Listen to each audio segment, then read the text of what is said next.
Hey, what's up? This is Chris from The Kickback. I'm here to tell you to take a listen to my podcast. The Kickback's where I sit down with three of my closest friends. We have tons of laughs. We share embarrassing stories. So if you're into that type of thing, go to our Instagram, click the link in the bio, at The Kickback Podcast LA. You'll find everything that you need there. That's at The Kickback Podcast LA. Click the link in the bio. Well, I've said everything I needed to say. Enjoy Talking Again podcast. Enjoy Fidel and enjoy his guest. When are you going to start talking again? Talking again.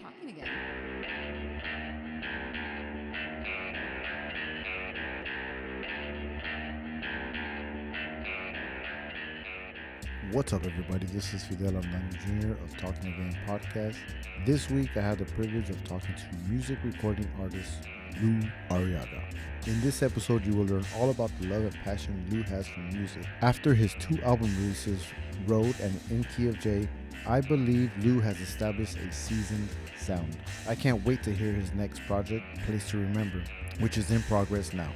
Follow Lou Arreaga on Instagram and Facebook for upcoming events and news. That's Lou_Arreaga on IG and the real Lou Arreaga page on Facebook. Now get ready and let's tap into it.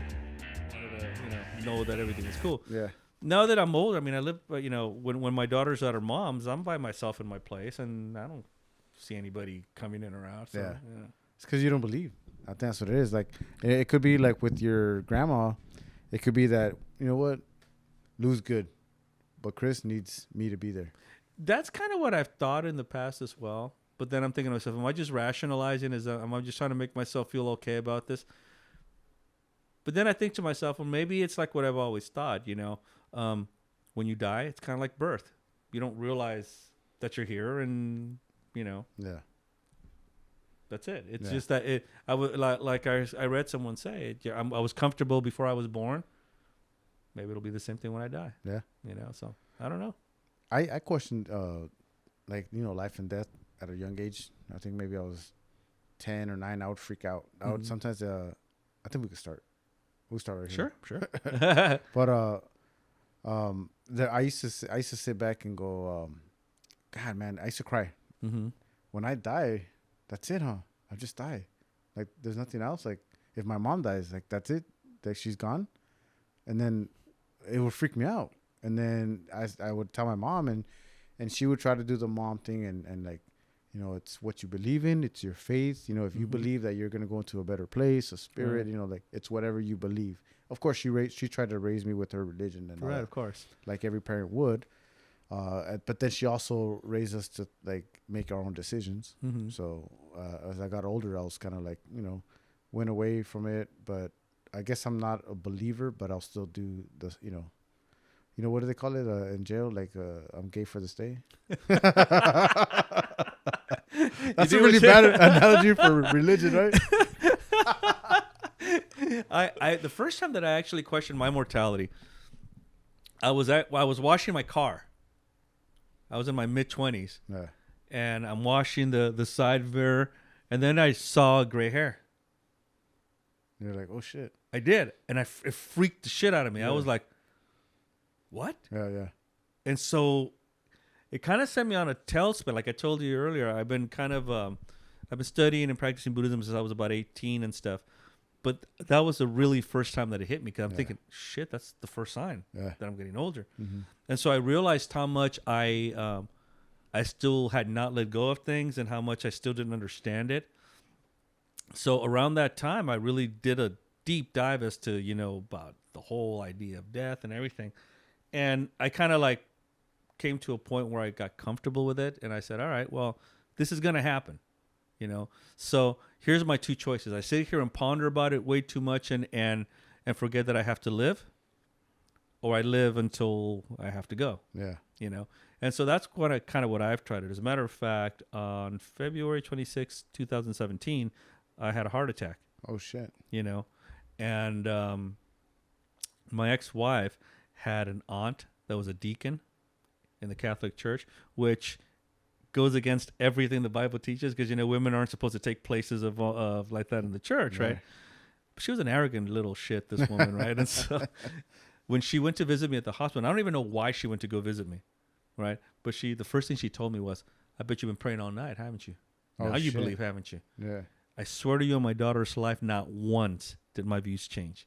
Not once. Yeah. The only thing I was thinking about when I was laying there in the bed was my daughter. Yeah. I wanted to see her one last time because when I left that morning to work, because this happened to me during the morning, I just wanted to see her one more time. That was all that was going through my mind. I didn't think about praying. I didn't think about a higher power. I wasn't saying, please, if you're really there, let me see nothing like that. Yeah. All I was thinking to myself is, I got to get out of this place so that I can go see her. Mm-hmm. That's it. And so when she said that, I just like looked at her, right? Like I gave her this look. Yeah. And my ex-mother-in-law, she's a Salvadoran woman. And I'm talking like the hardcore Salvadoran woman. ¿Por qué no se va? Oh, shit, dude. Told her straight up. ¿Por qué no se va? and yeah, she kind of told me later. She goes, no sé por qué putas vino esa mujer aquí. Chinga su madre. So I mean, it's I think that like what that kind of showed me is that I'm, comfortable now in that stuff. And I guess I'm going to lead this into the music part of it. But what happened when I did the whole road thing, and you know how like I told you earlier, how the two records influenced each other. Once I truly let go of all that, I'm comfortable in my skin. Mm-hmm. I'm good. There was a time early on when I started doing the ramblings, when there was still some tension in me, and there was a couple of arguments and stuff. But then when I took that trip, it just changed everything. I just came back different. It was just, I don't know if it's a growth. I don't know if it was just the fact that I have finally accepted everything that I had taught myself to accept in life. I'm in a calm place. I don't worry about things. When the whole COVID thing came along and our jobs were, cutting off our hours or whatever, in my mind, I'm like, it'll work out. Yeah. I'll be all right. As long as I take care of my daughter, as long as she's fed, as long as she's got clothes on her back, we're good. And she's got a place to sleep, we're good. So I don't stress myself out like that. I think I become a little more philosophical and a little more into being more of a critical thinker, breaking things down and putting them back together. Yeah.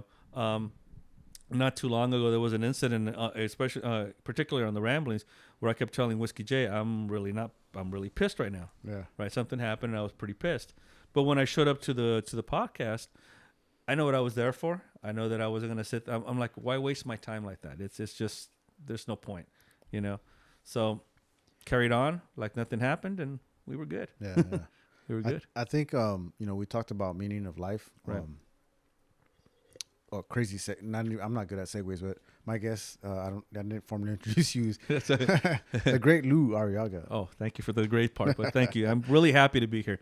I know that I've called you out on this a couple of times. But Well, not called you out. I was just wondering when is it gonna happen? Why did you have Whiskey J, not me on here? Yeah. You know what it was? It was like, how you say save the best for last. Right. So, see, you're awesome. I had both Chris and Whiskey J on. So right. But no. Thanks for coming on. Thank you. My pleasure. We've been talking like crazy, right? We did the live. It went long. Thanks for the live performance. No, my pleasure. But meaning of life is what we were talking about. Right. Like we may never have the answer to that, right? Exactly. Or at the end when you're gone, maybe you'll get the answer, but you can't, let everybody else know. But maybe you didn't find out the meaning of life, but the key to living is probably that. It's being comfortable with yourself, confident, and that's it. You said earlier, when you're born, you're comfortable. Yeah. When you're dying, maybe you're comfortable, and that's what it is. But if you can live that same lifestyle throughout living, that's probably the key. I just feel that as human beings, we one of my favorite Buddhist sayings is, if life is truly a road, why walk with it with boulders on your shoulders? And to me, that's very telling, because like we were talking earlier, humans tend to hold on to stuff. Yeah.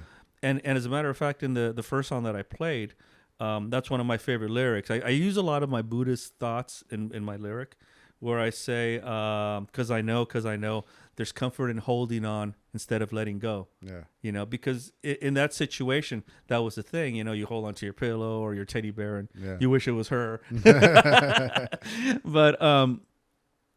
but I realized that when, I let go of things that are really just menial, just like, why am I wasting my time with this, right? Yeah. I find that I have a better comfort of stuff. The only worry in my life is my daughter. That's Right. it. That's the only thing. She's the only reason I get up in the morning, and the reason that I enjoy. I mean, like I was telling you earlier, she graduated junior high and is not going to high school. How the hell did this happen? I was supposed to be a rock and roller. I wasn't supposed to be the father of a high school teenage girl, right? And but it makes me sad because she's growing up, and I know that she's going to be leaving the nest in a couple of years. But at the same time, I have this sense of joy and pride because I'm watching this little human being start taking her steps into what's going to become her life, and I know that I've had a lot to do with that. I've tried to teach her to be philosophical about things, to be critical in how she thinks. And when I say critical, I don't mean like that shirt sucks. I mean just breaking shit down and putting it back together and learning what your actual thoughts are going to be about. How you're going to think. Why do you think this? Yeah. As opposed to just thinking it because your friends do. Right. Taking it for a headline, like read the whole thing. Ask why. Do your own research, right? Yeah. And when we say research, because we have Conspiracy Boy on once in a while, right? Yeah. His form of research is to look for shit that validate his opinions, right? Of course, yeah. I don't. I actually look for things that challenge my opinions. That I always look at the opposite view, and I'm thinking, does what I accept as fact stand up to scrutiny? And if it doesn't, I have no problem changing my mind and saying, okay, well, maybe this, but when I have that doubt, I research it even more to make sure that I'm accepting facts and not just some conjecture. Yeah. It's tedious. I know sometimes it makes me too much of a nerd, or like my brother likes to say, a word Nazi. But but at this juncture in my life, I just want to accept more things that are factually and demonstrably true as opposed to myths. Yeah. I just don't feel the need to waste my time on that anymore. The only myths I want to watch are movies, and that's it. Yeah. It's so difficult to find what's factual now online. Like, like who do you ask or what do you ask now? Because, you can find whatever narrative you want to find online. Absolutely. Just like you're saying, the conspiracy theory or conspiracy boy. Right. You can type in whatever you want and you're going to get that actual narrative, So it's just so hard to so you have to do is you have to take what you believe and then, run with it. I think, there's no more looking for the right answer or not, because it may not be like we're so old as far as like we're not even that as far as like worldwide. I mean, who knows, right? Or universally. Right. But I mean, so many years have passed from the time that we've been taking notes on history that we don't even know if it's true. Where other shit's been back, years ago have been proven to be this right. Wrong, But that's the what I think. For example, I'm a big science guy. I love science, but that's the beauty of the scientific method, that it's self-correcting. Yeah. Once we learn more evidence, it self-corrects itself. And otherwise, if we had just accepted that, for example, mercury was good for you like 200 years ago, people would still be dying of that shit and going, Yeah, right. But it's building on top of that knowledge. It's like anything, we were talking earlier about, how, playing guitar. When I first learned, it was like a dring, dring. But the more I started learning, the more I started adding more chords, more different styles of music, jazz, blues, folk, country. To me, that's the important part about life in itself, that you have to soak up as much as you can. And then, I think instinct will tell you what is true and what isn't. I think some people just kind of deny that because it goes against what their beliefs are, and that's a very difficult thing for people to accept, that your beliefs, these things that you've been believing your whole life, that were taught to you from your parents or whatever, may be wrong. Yeah. And I had no issue with that because I started questioning my own beliefs when I was about 17 and a half. And I went up to my church priest and I told him, hey, I have some questions, So I started asking him some shit, and he's like, the first one I asked him, and it kind of pissed him off, was this. Okay, so you have Adam and Eve, right? They get kicked out of the Garden of Eden, right? They have a couple of kids, some girls, some boys, but the two main boys are Cain and Abel, right? Cain kills Abel, and then God banishes him. And from there, he begins the Canaanite culture. With who? He would have to have fucked his sisters. Somebody. Right? Yeah. But it would have taken some time to do that. And I'm talking, and again, human beings don't procreate like rabbits or dogs. You know, we have one kid at a time. Mm-hmm. So we're talking a lot of fucking incestual southern shit going on over here. Right? So what he told me was, you shouldn't be questioning. You should read the whole thing, and, you know, you'll get all your answers. Well, back then I was a pretty avid reader. Mm-hmm. You know, one of the things I've always prided myself on is that I really was just, if you didn't see me strumming this thing, I would be with my nose in a book. Yeah. And I did. I read the whole thing, and I came back with even more questions because a lot of that stuff just didn't make sense to me. You know, and that's when I realized why my mother would tell me, you have to do this and this and this when you read. You know, she was teaching me to be a critical thinker. You know, I don't think she realized that, but that's the way she thought, you know. And so it's the way I think. I don't just accept things at face value. Things have to make sense. Like I was telling you earlier, you know, my daughter's asking me, do people really believe a donkey was talking? And, you know, so I'm like, yeah, it sounds pretty illogical, right? Yeah. Because, you know, logic would tell you that animals don't talk. Yeah. You know, and if you could show me one, I would love to see it. The way I broke it down to my daughter about this is I used the Merch as an example. Merch is a huge believer in stuff, and despite the fact that you wouldn't think that he is,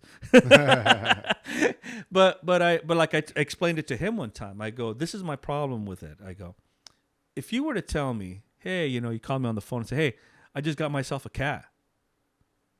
Okay, that sounds reasonable. Yeah. You know, because I know that you like cats, and people getting cats isn't unreasonable. Right. That just seems to be logical. However, if you were to call me up and tell me, hey, I got a cat, and it's got these fucking fangs like a saber tooth, and it's got wings like a dragon, and if you look deep into its eyes, it'll burn your ass like Superman's heat vision, I'd be like, well, I want to check that out. Yeah. Oh, no. You just got to take my word for it.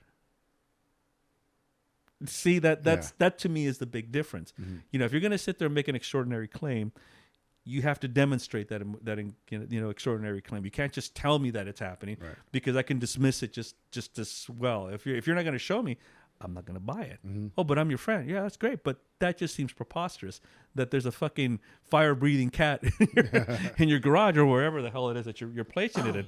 So that to me is just like in a jits how I look at things and how I break things down. You were asking earlier about the internet, and you're right. There's when the internet first started, it was a beautiful thing. It was like, fuck, you have like 1 million encyclopedias here, and you can just look up all this knowledge. But over the years, you know, again, I'll go with the flat earth thing. You know, flat earthers, people that think that, you know, vaccines are awful and all this other stuff.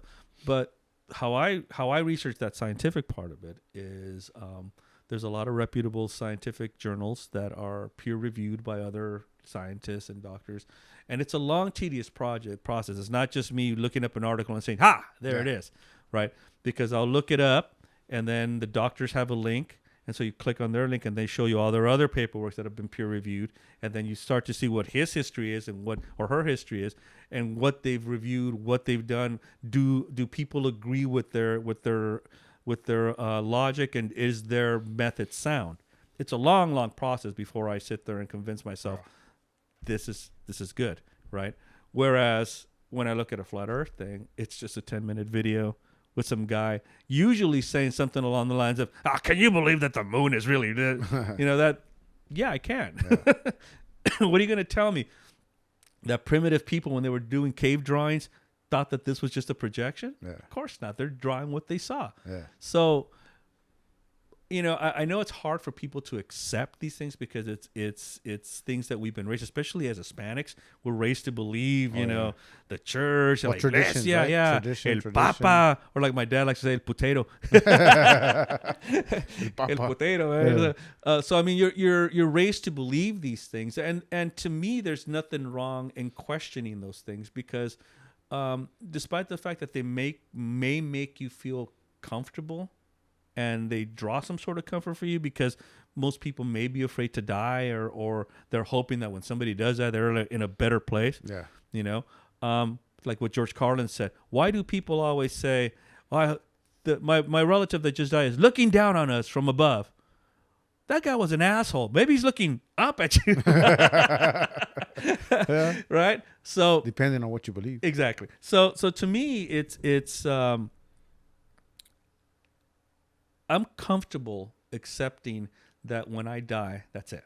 Mm-hmm. You know, I'm comfortable, despite the fact that, like I said, I've studied Buddhism and there's the reincarnation thing, you know, which can't be proven, but at times I'm skeptical about it because I think to myself, how are some children able to do like fucking incredible mathematics at an early age? You know, is it something that they brought, some energy that they brought themselves in?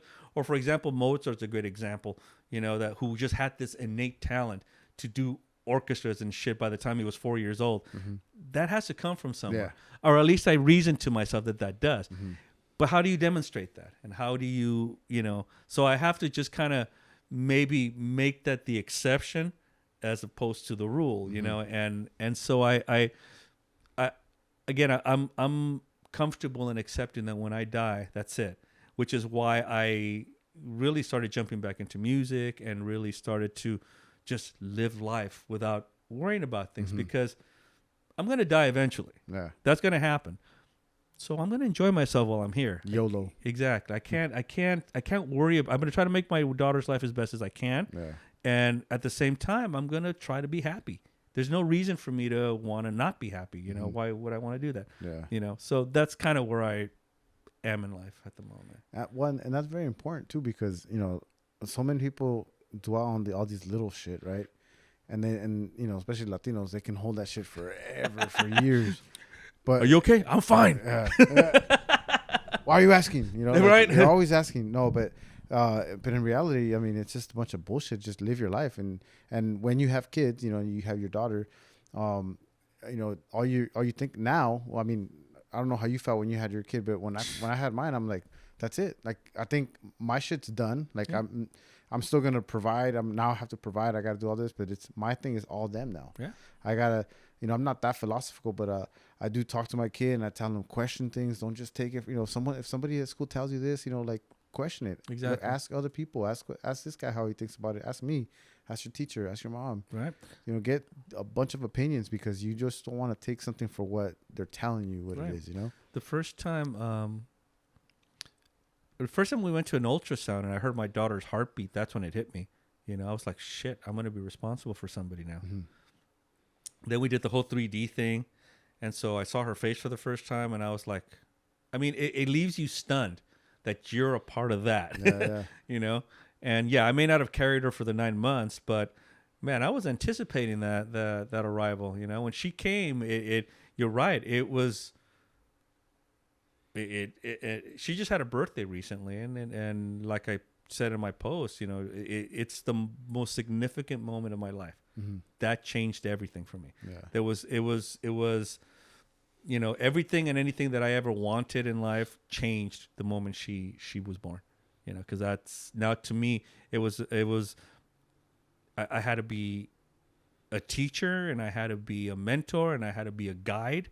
But at the same time, I just have this immense love for this little girl, this little thing that, you know, I knew that I was going to spoil her rotten, despite the fact I kept telling everybody, I'm not spoiling her. Yeah. But I do spoil her.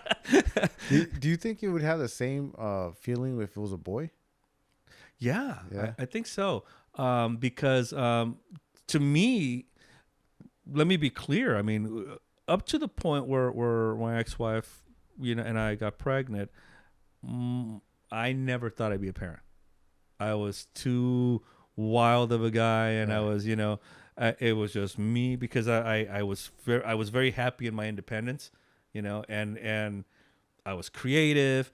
I just lived my life I was basically a hippie. I was like a 30-something-year-old hippie because it didn't matter to me about getting a good job or, you know, having as long as I had good money to fucking spend on the weekend and, you know, hang out with my friends and party and do, that was good, you know. But that changed. That, I mean, the moment that I suspected that she was pregnant, that changed. You know, I was like, She was like, I'm not pregnant. I don't think she was pregnant because all of a sudden she started, getting her boobs started growing. Who paid for those? Exactly. I was like, hey, wait a minute. I didn't pay for them. I can't afford those. But they're not shiny. But I mean, to me, I don't think it would have mattered whether, I wanted a boy when I first heard that we were pregnant, when we did the test and all that other stuff. But when the nurse confirmed that, she goes, oh, I can tell the sex now. You guys want to know? And I was about to say no because I'm a traditionalist, And she's like, no, I want to know. So she got her way because the one thing I think you should know after 2 kids is you never argue with a pregnant woman. Never argue with any woman. Good point. She said, well, it's going to be a girl. And I was good with that idea. I was good for it for 2 reasons. Because prior to that, I had spoken to my best friend, and he had 2 kids. He had a boy and a girl. And I told him, yeah, man, I want a boy. Be good. And he looked at me and he said, when the baby's born, you're not going to give a shit what it is. All you're going to hope is that it has 10 fingers, 10 toes, that are hard, that the heart is healthy, and that they're cool.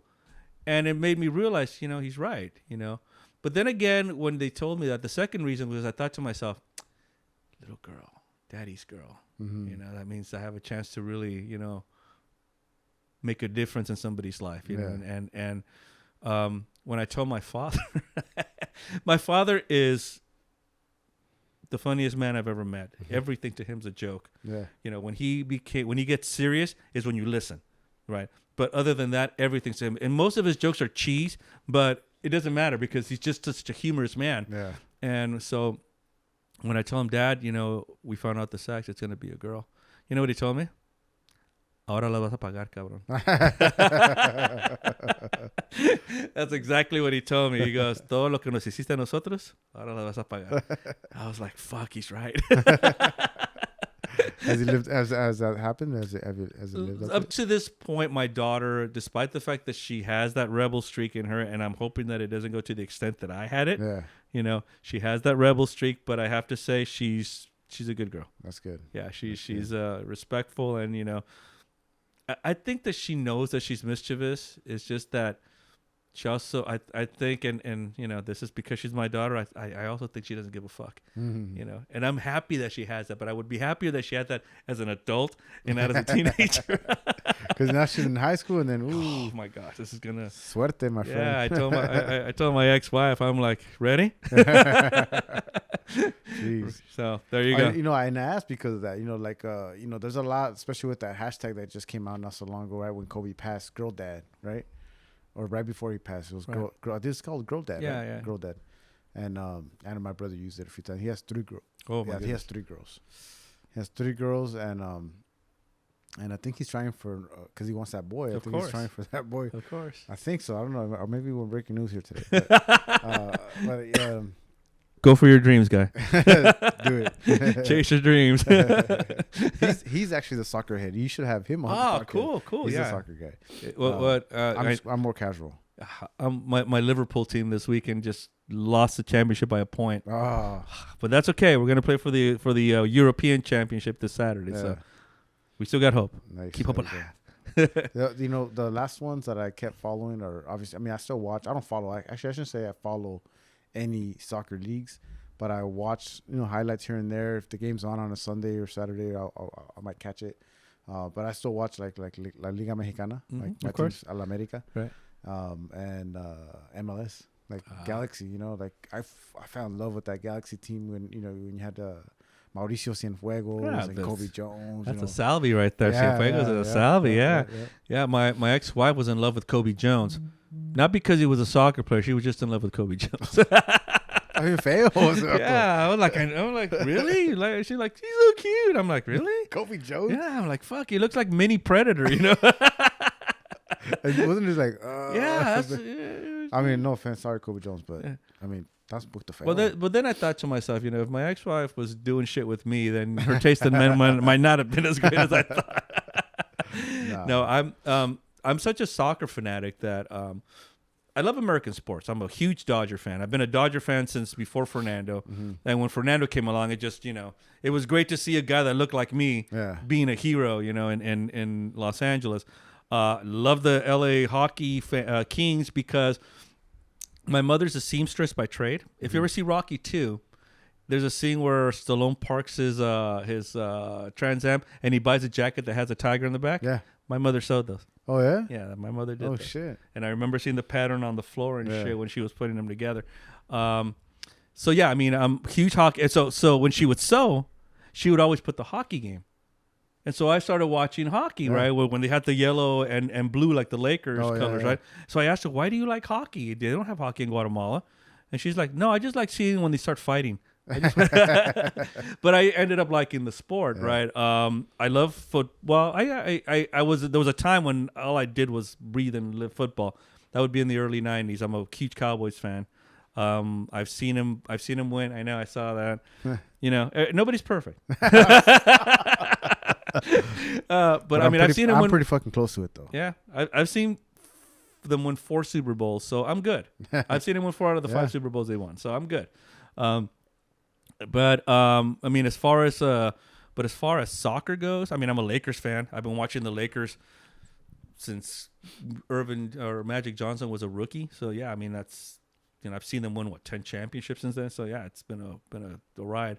But 11 actually. But soccer is just a sport that I love it. I wouldn't wake up to see any of those teams at 4 a.m. Mm-hmm. I will wake up and be at a bar and see a Liverpool game because I'm such a fanatic of the game. I've loved it. It's something that my father really he didn't like push it into us, but he enjoyed the fact that my brother and I love the sport. Did you guys play? Yeah, okay. I played a good 20 some years. I played from the time I was 8 till about 35, 36. Right before my daughter was born. Nice. Yeah, and I love the sport. I to this day, like I said, I will wake up at 4:30 in the morning, just sleepy as fuck with my blanket. When I was married, my ex-wife was like, I would tell my wife, I'm going to the bar. Okay. And my brother would be over and we'd take off 4:30 in the morning. There they are playing on TV. Yeah. And then at 6 o'clock in the morning, the bar would be, who wants Guinness? And everybody... So yeah, it's a fun environment. I mean, it's a great sport. My daughter's played it since she was about 7 or so, and so yeah, I mean, it's the only sport that I will wake up that early in the morning and check out my team. And I'm a fanatic about it. I am totally. I'm all in when it comes to soccer. It's just such a beautiful game, and again, I love all my LA teams. I don't like the Clippers. Clippers came from San Diego. You have no business here. Nobody likes the Clippers. Nobody. I mean, nobody that watches this show. There's certain teams I don't like. I mean, I like the rivalry with the 49ers. I'll tell you something about the 49ers and why I don't like them. So in 78 was the first football game I ever saw. I had just come back from Guatemala. For some reason, my mother decided to move to Guatemala in the mid-70s. Yeah. I was born in East LA, which some people consider a foreign country unto itself. But so we moved to Guatemala, and I that's where I picked up soccer, and I came back, and a friend of mine, his name was Roger. I still remember his name. His name was Roger. He was from Dallas, and he told me, "Hey, this Sunday you want to come watch some football?" In my mind, football meant soccer, not American football, because that's what they say in Spanish, fútbol americano, right? So I said, "Sure." So I went. And it was the Super Bowl between Dallas and Denver. And I had no idea what was going on. I was just like looking at the sport. And I'm like, why do they stop so much? Because in soccer, it's just moving. Basketball, the same thing. 45 minutes nonstop, right? And so I'm like just sitting there, why are they stopping? And so I just told myself, all right, whoever wins this game, I will root for forever. Yeah. And so that was the last hurrah really for Dallas, because in 81, 82 is when San Francisco beat us on the catch. And then San Francisco went on that roll. Yeah. But see, San Francisco fans here in Los Angeles were a bunch of pricks to me, because that's when Dallas went on that little slide, right? And they were like, so how'd your team do this weekend? But in 92, when Dallas went to play San Francisco in San Francisco and beat you guys, ask me how many of my friends answered the phone. No, zip it. Not fucking one. But I left messages to all of them. Hey, what's the score on the game? I'm missing it. I'm at work. But that's sports, though, right? Like, that's what it is. Exactly. That's why it's all so competitive. That's why I do not and ever will talk shit to other people's teams. I just don't do it anymore. I'll mess around and I just I'll point, like when someone comes in here, I'll just point over here, I'll point over there. But that's to the far of it because it's a sport, Exactly. and like I've seen people get into fights about it. It's nuts. It's crazy. Right? It's even worse now, it seems, man. I mean, well, maybe because we have cameras everywhere and you can see it, but I mean, like that in Mexico. Was it Mexico? Mm-hmm. Yeah, I remember. Like it was. Who was it? Oh shit, I forgot who it was, but it's in Mexico, like Querétaro. I think it's in Querétaro. They had like a fucking war. Yeah, and people like were murdered. I had a friend of mine whose husband was, I think he's from Mexico, but he was a big soccer fan too, and they decided to go to vacation in Argentina. Mm-hmm. She was Filipino. So she asked me, do you want anything from over there? And I'm like, ask her husband if he can get me a River Plate jersey. Because that was my favorite Argentinian team. And so he actually got to see the classic between Boca Junior and River Plate. However, when he bought the ticket, they asked him, who do you support? And he looks at him and goes, well, I'm just here to watch it. No. You have to pick a side. Oh, shit. Because that's how they divide the stadium. Right, yeah. That's exactly. It's one side this and one side that. And so, he had to choose a side. Mm-hmm. And he said he chose Boca, but he forgot that he had bought my jersey. So he was like, he had like in a bag. He goes, I could have gotten killed because of you, Louis. Yeah, that's true, though. but I mean, it's the passion of the sport. Yeah. It's. I mean, you wake up at like I said, at 4:30 in the morning, and I'm not the only one at this bar. You have other people that support the teams, and there's other bars that support their particular team. So you have an Arsenal bar, a Manchester United bar. You have your Liverpool bar, and we're fanatical. It's like we get up that early in the morning to go check it out. To watch it, yeah. To watch it. But are you that fanatical that, let's say, someone from the opposing team shows up at the bar and 3-4 cars deep, and then they come like, hey, what the fuck? Let's go. That's happened. That's happened before. Has it really happened? It's happened when Manchester United fans decide to come. Yeah, they come and try to invade our bar, right? But nobody's sitting there throwing punches or throwing bottles or anything like that, because to their credit, and that's saying a lot, Manchester United fans. To their credit, they're respectful. They root for their team and they're cheering if there's a goal scored. But they're not dicks about it. They're not sitting there cheering songs and telling us you guys suck or anything like that. Yeah. We do that because we outnumber them about 3-1. So I think they know better than to be stupid like that. But honestly, I've only one time have I gone to a soccer thing where a fight broke out into the fans, and that was when I was a kid. We went to go see Los Cremas del Comunicación, who are a Guatemalan team. Mm-hmm. They're kind of like the Celtics or Lakers of the Guatemalan League. I think they won the most championships versus Las Chivas Reyes de Guadalajara. Mm. And was this here or in Guatemala? No, this was here. Okay. This was at the Coliseum. Okay. And it got crazy, man. There was so Chivas went up 2-0, and then Los Cremas tied. Somehow we tied that game. And of course, we're outnumbered by Mexican fans like 3-1, right? But I'm sitting there cheering, right? And the next thing you know, and I just remember this, one guy tells his friend, ¿Quieres cacahuate? Caca palos de guate? Right? And so I turned around, and then my dad goes, oh, shit. And I turned to the field, and all of a sudden they're fighting. They're like slamming each other around. The players. Yeah, the players. They're fighting. Coaches are throwing shit on the field, and it just got crazy. So, I mean, I was like 13 at the time, so I just sat the fuck down. I didn't, because all of a sudden fans started yelling at each other and started throwing shit. And I'm looking at my dad, and my dad goes, just sit still, don't move. Because if you try to move, someone's going to try to catch you, right? So, yeah, man, it was like a good 30-minute melee, man. It was just nuts. Damn. And that's the only time that I've ever experienced that at a soccer game. Now, at Dodger Stadium, I've seen it quite a few times. I've seen it with Angel fans. I've seen it with Cup fans. I've seen it, of course, with Giants fans, and it, to me, like I said, I love the Dodgers. I think they would probably be the second team that I would, go out of my way to really go check out and see, because I love the Dodgers and I love baseball. Yeah. But it's ridiculous to me to think that I can go to a baseball game and get killed. Yeah. That to me just is absurd. Mm-hmm. I used to be able to go to the stadium, park my truck, and go inside. And when I would come back out of the game, because it takes so long to get out of there, I had a cooler open up, drink some beers with my friends, and just wait. Or some cats came around and, hey, what's going on? Want a beer? Yeah, just a little mini get together there at my truck. Can't do that now. No. You know, because they'll tell you, get the fuck out now. So that's why I don't park at the parking structure anymore because Frank McCord owns it. Oh, right. Right. Yeah. So I park at a Union Station Oh, now. yeah, So hell yeah, take the bus. I ain't going to give my money to that son of a bitch. Jesus Christ. And then, you know, he's building that one, like, little rail or something to get there faster. Is that It's what like he's doing? Yeah, so it's him. Like, he's, well, they're not saying it's him, but they're just saying they're going to build this rail. But it's to that get son of a you. bitch. But that motherfucker owns it, dude. Fuck that guy. Yeah. Fuck Frank. So, but there's so many, like, new Dodger fans because they won, every time a team wins the World Series or any championship in their respective sport, you get new fans. All the You sudden. get new fans, So all these new fans, they don't know Frank McCourt. I can care less. I still do. I'll park over there. I can Right. I can take my money. I don't care. But for the most part, we do try to do the Union Station Dodger Express, right? But yeah, no, like the whole fanatical thing, it's a little nuts, man. It's crazy. I do remember same thing, Coliseum, and we're watching Las Chivas, Rayadas, and I think they were playing against Real Madrid or Barça. Was it Barça? Maybe Barça. And we were there, and I got that same night. I got to see first pair of tits, right, live.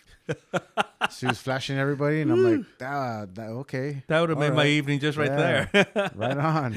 And me and my dad just kept looking like, can you believe it? And then look at that. I can't believe she's still showing them off. Yeah. She got escorted off the building. Really? Yeah. You couldn't do that, so they escorted her out. She was sauced up, the girl. But kudos to her. Right, yeah. Wherever you are. Yeah, shout out. Chiva girl. Chiva girl. But then that's like the same fucking night, some dude got kicked in the head and just rolled. The Coliseum is just like cement blocks. Right. He just fucking rolled, boom, boom, boom. Just it was a pretty bad fight. It didn't escalate to like a big melee. It was just 2-3 guys that got into it. But yeah, I'd never forget that guy just stumbling down. Dude got kicked right in the head. We went to Whiskey J actually came with us that day. My ex-wife was pregnant, and that's when the Boston Red Sox came at the Coliseum to play the Dodgers. It was the 50th anniversary of the Dodgers coming to LA, and my wife was like this, and she was like cut her back to me, and as we were walking, I'm like knocking people away. Because people aren't respectful, man. There's a pregnant fucking woman here. Yeah. And so they're like, all this crazy shit. And so. Oh, no, they'll tell you, what are you doing here with a pregnant woman? That's what they'll tell you. Yeah, and that's what I'm doing here with a pregnant woman. But yeah, I remember climbing up those stairs. It was like, oh my gosh, they should tear this fucking place down. And I think the Raiders were the Raiders playing there? No, USC still plays there, right? That's where they still play. USC right? Raiders were playing there too. Yeah, but fuck me, man. If we play at that place. Yeah. I remember. Well, when I was a kid, it was different. The Dodgers played there too. Yeah, that's the game that we were watching. Oh yeah. They configured the stadium like they did in '58, and fuck, man, Manny Ramirez, who at the time was playing for the Red Sox, man, that guy was blasting shit left there because the fence was only like 200 feet away. So at Dodger Stadium, that would have been a fly ball. There was like a fucking home run into the 12th seed, you know. But yeah, it was pretty nuts. But like I said, I'm very passionate about a lot of things, and yeah, when it comes to my soccer team, when it comes to Dodgers, I'm very passionate. One of the things that you're really passionate about is your music too. Yes, very much so. And does that kind of go in with everything, like the way that you think your life, you live your life, you're comfortable? Does that you apply that towards your music writing? Because I mean, writing lyrics to me is something like I could never do anything like that. I might be able to go, oh, let's tweak it here, there, this and that, but to come up with that, I could never do that.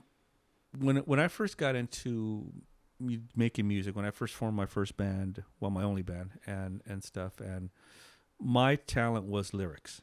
I was music to me was something that I can remember since I was a kid, and I knew that music struck me.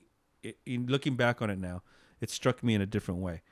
I was very enamored by it. It wasn't just something that entertained me, which is one thing that I don't like what hip hoppers say nowadays. Oh, music is just entertainment. No, it's an art. Yeah. Because there's a lot that goes into doing something. You can tell the difference between somebody trying to sell something and somebody actually making a piece of work that wants it to, But as a kid, I remember that music always struck me. I mean, when we moved to Guatemala, on TV instead of commercials, sometimes they would play what we now call videos, but back then they would just call them clips musicales, and it would be Elton John and it would be Paul McCartney singing. And I liked what I heard. And since I spoke English, although my aunts told me, aquí no se habla inglés. So, I understood what they said, but I liked it. And I would sing along to it. And it just kind of struck me. It didn't really, it wasn't about entertainment. It was just that it struck me as something that I like doing. I like to sing out loud and the whole thing. When we moved back here to the States, we moved in with a Mexican family for a little bit. The husband was more of like I don't know if he was really a veterano or belonged to a gang, but he dressed like it. He had the big old handlebar mustache and, the big old white shirt. Good guy. He loved baseball. He was the guy that introduced me to baseball, actually. His name was Albert, and good guy. His wife was more of a paisa Mexican lady. Her name was Rosa, and they were always partying. There was always a party going on at that house. This is when we lived in Southgate.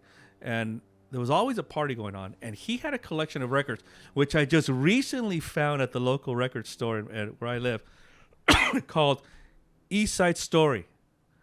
And there's like 13 volumes of this. And it's all what you would consider East LA, like I'm Your Puppet and all that kind of shit, right? And so when I saw it, I was going to buy it, but I was like, fuck, $300. Oh, shit. Yeah, because it's like a whole 13 album collection. But I remember that he had all these things, and I liked it. I would sit there and play it. But I'll tell you what I liked even more was at the end of the evening, when all the kids were tired as fuck, and I was one of those kids that was just looking at my parents that's sitting at the table where all the adults were drinking, and having a good time. I'm just like, can we go home? And all the kids are fucking asleep on the sofa. But they would always play Idi Gourmet y Los Panchos. And those records, I have to say, were probably the first time that I listened to records from beginning to end, because they were so good, And all of a sudden, it was funny to watch the parents right there.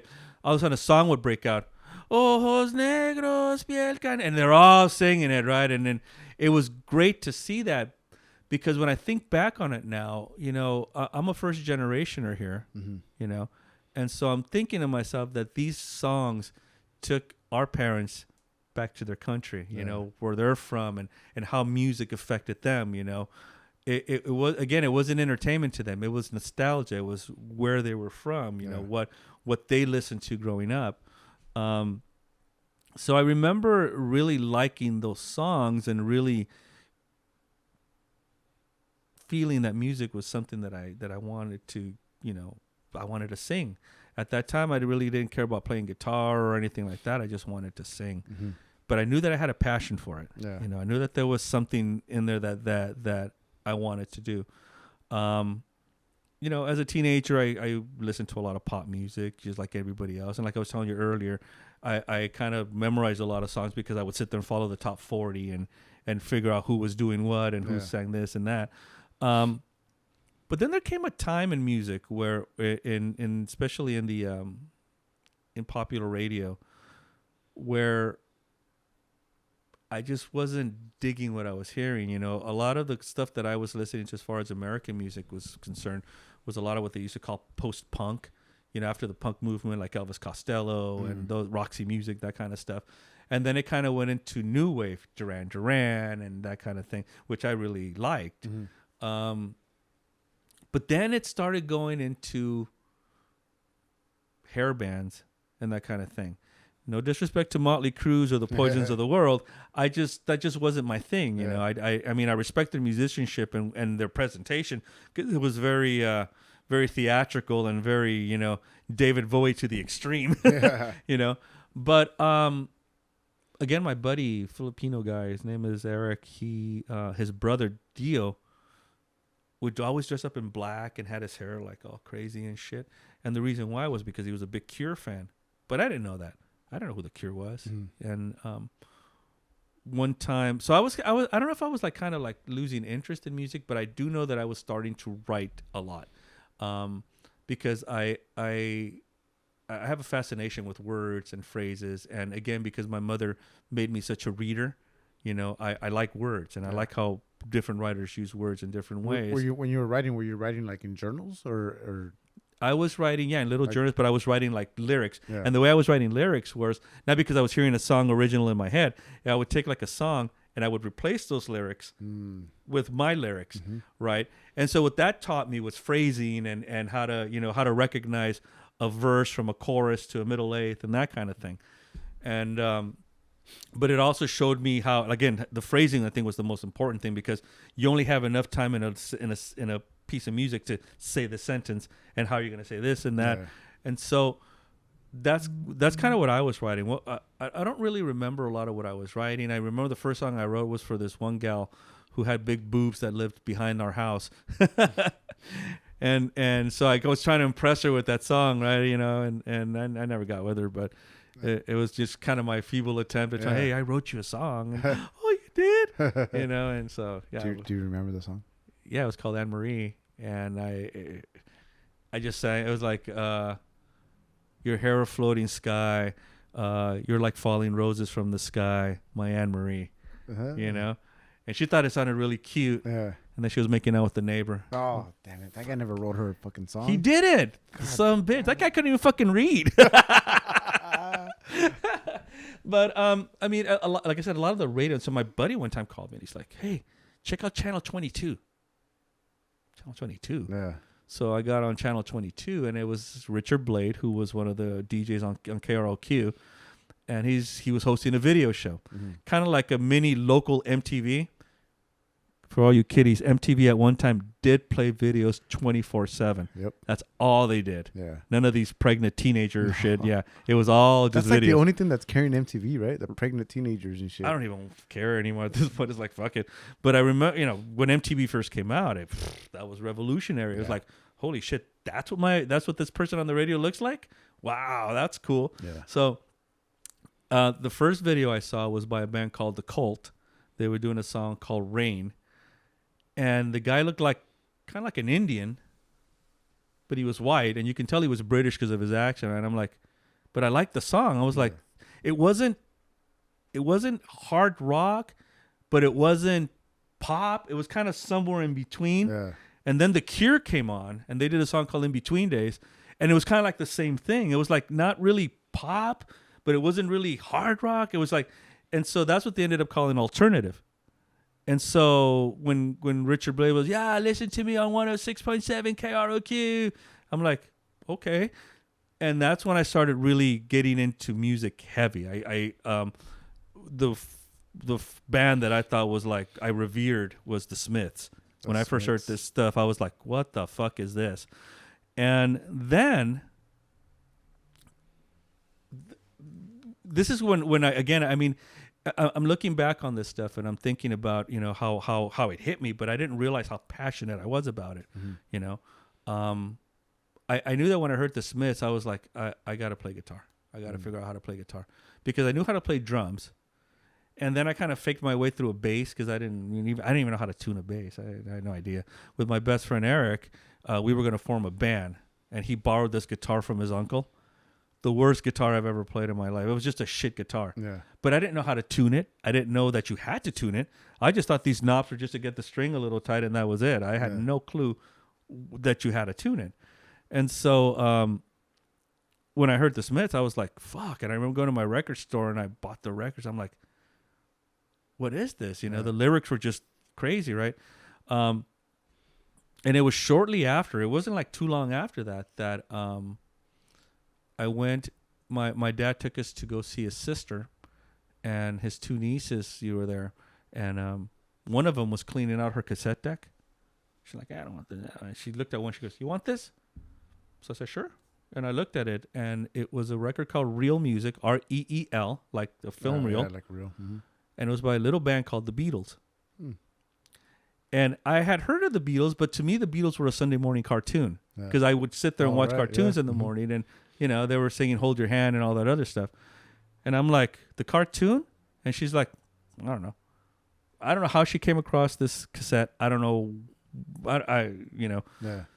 So I took it home and I played it. And the first song that burst through the thing was "I Am the Walrus," which, if you've ever heard that song, is about one of the weirdest genius songs ever written. And I just remember sitting there and I was just fascinated. I was like, what is this? And then Magical Mystery Tour came on, Let It Be came on, and what it was a cassette of their music from their movies. Mm-hmm. So I'm just listening to this going, and my mom walks in, oh, you're listening to the Beatles. And I'm like, you know this group? She goes, yeah, they were huge back when I was a kid. Mm-hmm. I go, so they were a real band? And then she looked at me like, like, what did you think they were? Yeah. I thought they were, honestly, I thought they were like the Archies, you know, Yeah. they were just the cartoon. Mm-hmm. And so I was about 16 at the time, and got my first car. And I remember I when I first got it, I took it to work, and I was all excited. And one of the songs they played was a song called "Across the Universe." Mm-hmm. "Across the Universe" by the Beatles, and I'm like, that's that cartoon band again. So I went to the store to Allen's Records in Southgate.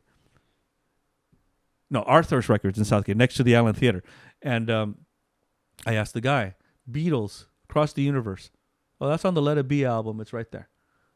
And so I bought it, and I took it home, and that's really when it hit me that this is what I wanted to do.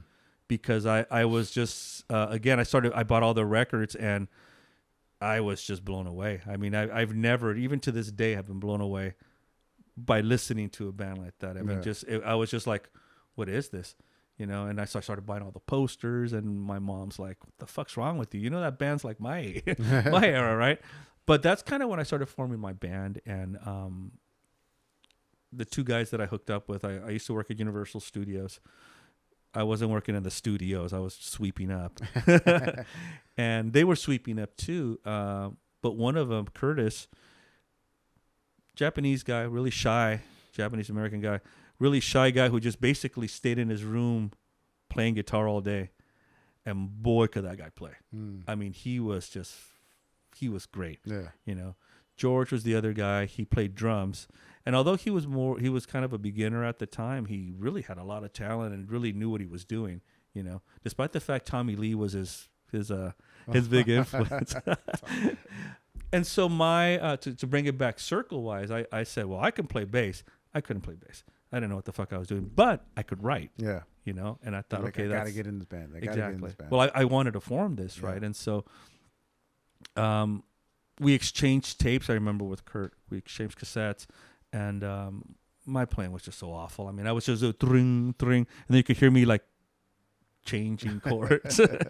And he was just, crazy all over the fretboard. But there was this one piece of music that I remember that he played. It was complete from beginning to end. And so when we went to rehearse, we went to go rehearse in central LA. That's where George lived. We rented this little shack, smaller than the studio here, but right here, for $5 each for a couple of hours. And we could hear like gunshots in the distance. And we rehearsed for the first time, and I didn't even have a bass. You know what I told them? Oh, they're fixing my bass. So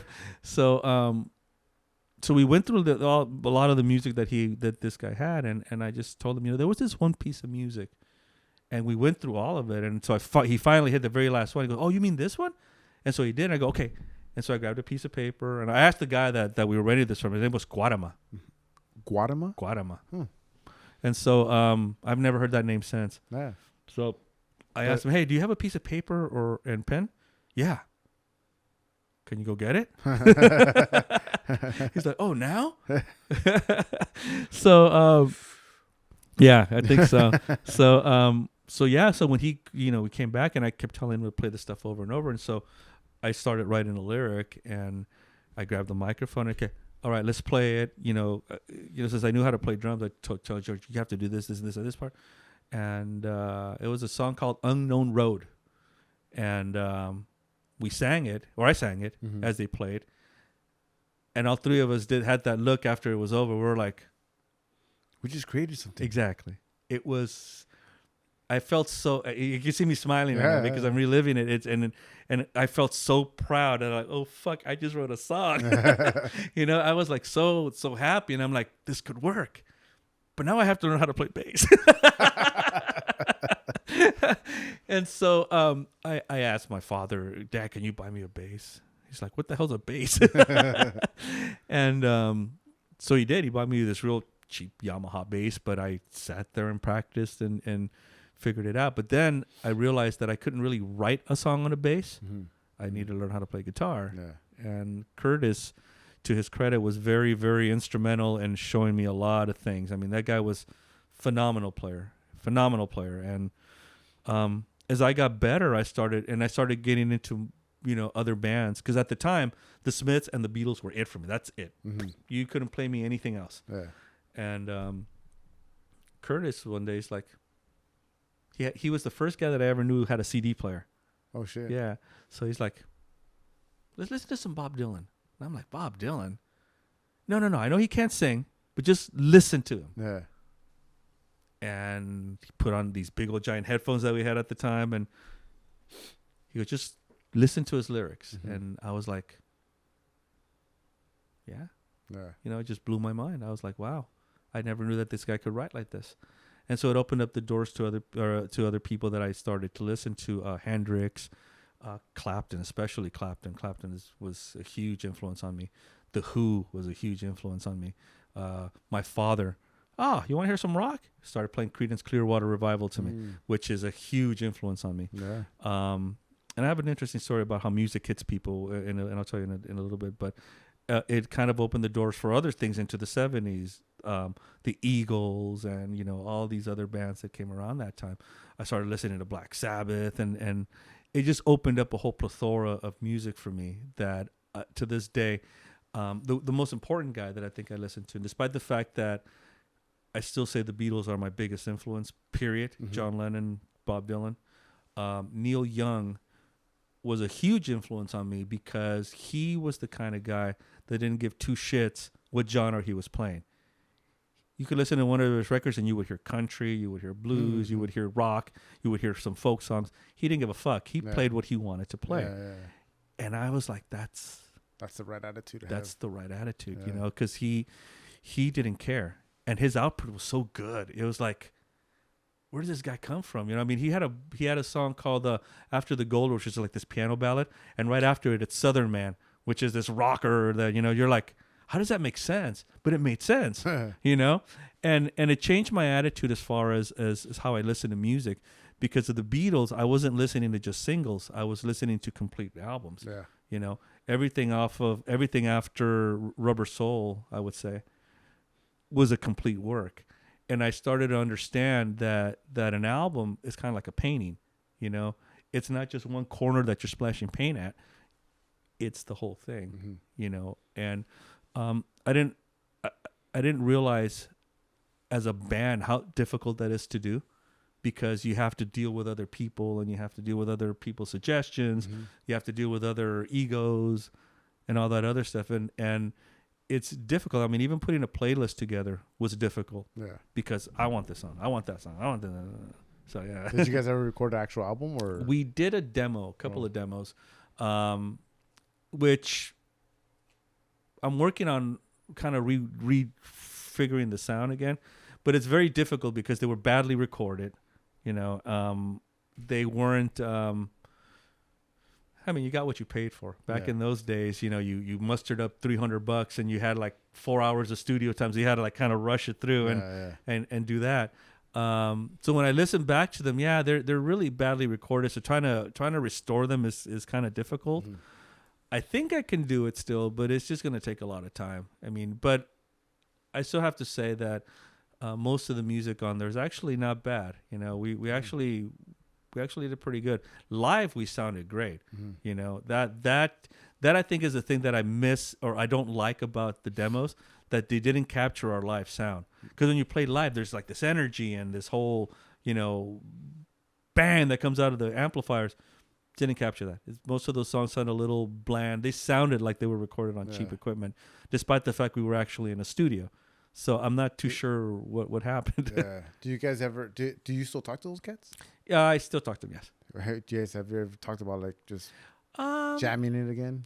Not really. Paul McCartney has a great story about how the Beatles broke up, where he says, marriage broke up that old gang of mine. Oh. Yeah. Curtis is happily married and living in Santa Rosa up north. George, he's the one that I kind of lost contact a little bit with. our bass player because eventually we added somebody else because I didn't want to play the bass. Once I learned how to play the guitar, that's what I wanted to do. But Juan and I still keep in constant contact. He's actually quite a big supporter of my solo stuff, and cool. So he tries to give me pointers at times, and I'll get him because I do trust his judgment. He did play with me for a long time, and so it's kind of fun to just maybe I think my ex-wife wanted us to get back together for our wedding, but with your ex-wife. Yeah, when we got married, she said, "Hey, why don't you invite the guys? Maybe you guys can play, a couple of songs." Mm-hmm. Yeah, but that was kind of a hard, We've never gotten. The most we've gotten was 3 people in the same room. Never all 4. You know? So it's been a long time since that's happened. I'm sure it's tough, but I'm thinking now with all the virtual stuff, like, you probably go on Instagram and get fucking 4 little boxes, and here you go, we're all live jamming on. I think that had we kind of formed today, we would have had like 20 albums because we were always writing. Yeah. Especially me. That's all I lived for,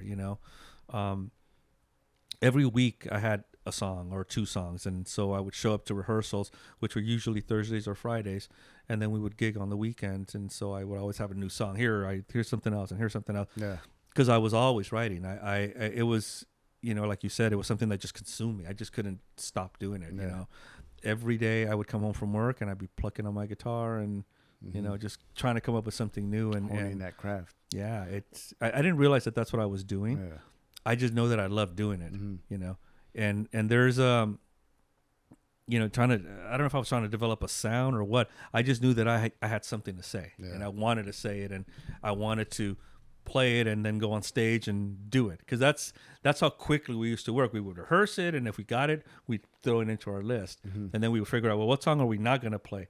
But we had there was a point where we had about 3 hours worth of music where we can just play straight through if we wanted to. Most clubs at that time will let you play like 45 minutes or whatever. Or when you're at a house party, that's why you need the 3 hours, right? Plus covers, because at the end of the evening, the band would turn into a cover band because all of a sudden drunk people would grab the microphone, play some AC/DC, and so we're like, play some AC/DC, and then of course they would butcher the shit out of the song, and but hey, they were paying us with food, and so we were happy. Do you think well, you said like if you guys had started a band, you guys had 20 albums right now. Do you think it's harder? Well, it's easy to make music now, but to actually like market it and stuff, you think it's a little bit more challenging just because there's so many different bands coming out now, or music, solo artists, right. Any genres. There's just so many. I wouldn't say oversaturated, but let's just say oversaturated. I would agree with you that it's oversaturated because one of my conversations with Whiskey J about this was, it's wonderful that we have this technology nowadays because the access to actually putting out some art is really great for people that can do it and want to do it and have this passion for it. But then again, it also brings out people that really shouldn't be doing it. The Island Boys. There's a lot of people out there that shouldn't be doing this. It's great that you have that desire, but you know what? I like boxing, but I knew that I wasn't going to fucking be the undisputed middleweight champion of the world. There's just, right. Despite the fact that I think I know how to fight, I wasn't going to be able to beat these guys. There's just no way. No matter what I believed in. Yeah. Well, no, you got like people that actually train exactly 5 days a week probably, and they're sparring, but they'll never ever get into an actual fight. Exactly, because you have to have a certain skill set. You have to have a certain, I wouldn't even say desire. I think anybody that wants to do something has the desire to do it. So when I hear that, the desire, no, that has nothing to do with it. It has to do with whether you have the skill enough to defeat another guy. Yeah. The same thing with music. It's like, do you not hear what you're recording? Because you're sitting there going, and I mean, I don't mean to be a dickhead or be critical. It's just that, honestly, do you hear what you're saying or what you're doing here? Because it just doesn't sound that good. But you'll be surprised that those are the guys that are gutsier to go on a stage and go do their thing and maybe form some sort of vibe with people, and all of a sudden they're out there, people are jumping around to their tunes, as opposed to people that really take this stuff, serious and really want their work to stand out. I think the whole marketing thing is an interesting question because you still, despite the fact that you aren't dealing with, say, like major labels like you would before, you're still dealing with people that look at this as a business, and you have to look at it as a business because it is the music business, right? So the whole marketing thing is this. I mean, when you look at like independent labels or things like that, they're looking for something to sell, despite the fact that they'll nurture an artist more than they will, that the major labels will, and trying to do it independently. For example, like I have no idea how I garner the listeners that I do.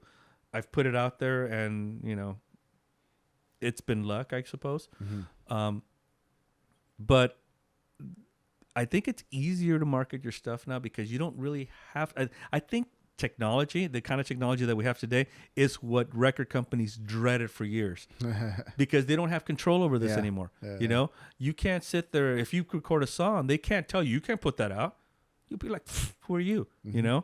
Whereas, if they sign somebody, they have their clause in you for royalties and for this, and because of the money they put up front, you have to pay that first, blah, blah, blah. So it's no longer this payola kind of thing that they used to be able to do. So I would say that it's easier to market your stuff.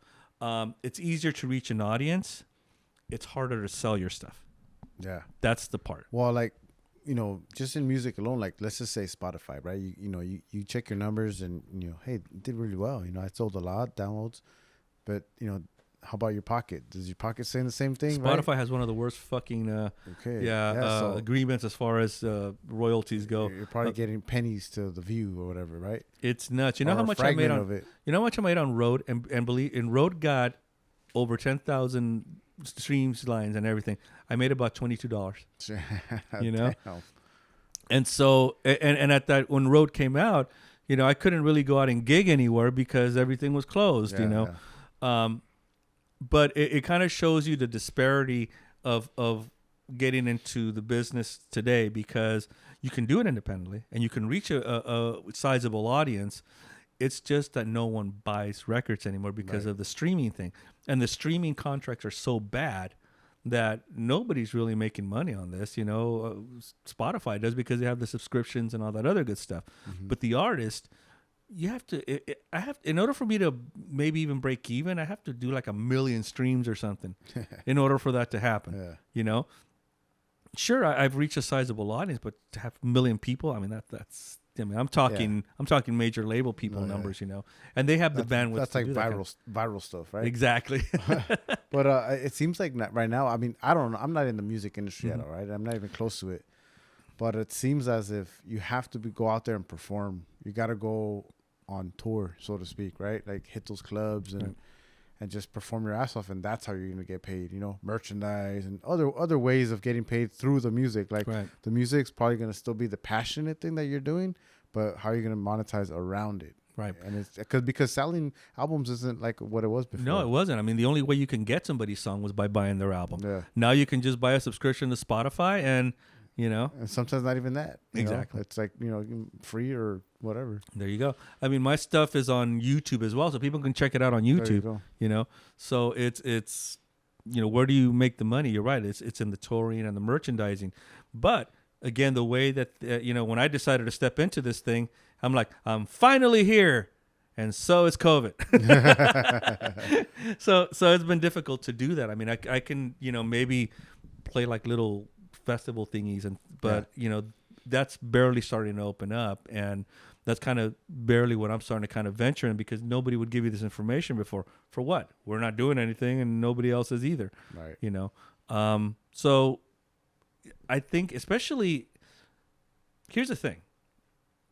The only thing I could say about doing the streaming in the independent form that I'm doing it now is that all 100% of any royalties that come out of it come to me.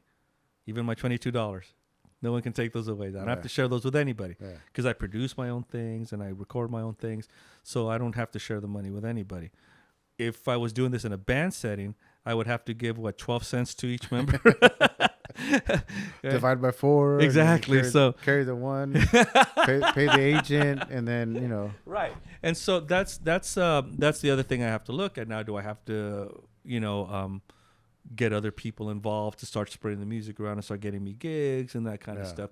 Because now that everything is opening up, Well, with the exception of the monkeypox thing, I don't want to get that. That's right. I forgot the monkeypox were Right. going on. You know, you have to kind of start considering these options because yeah, it's fun to do it independently, you know, do the whole record thing independently, but you realize that I don't have the contacts to kind of, you know, get into bigger festivals and, you know, Yeah. touring and all that stuff.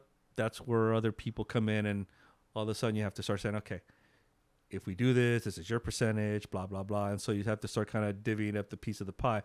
I'm not up to that point yet, but I'm sure that eventually it's going to have to happen.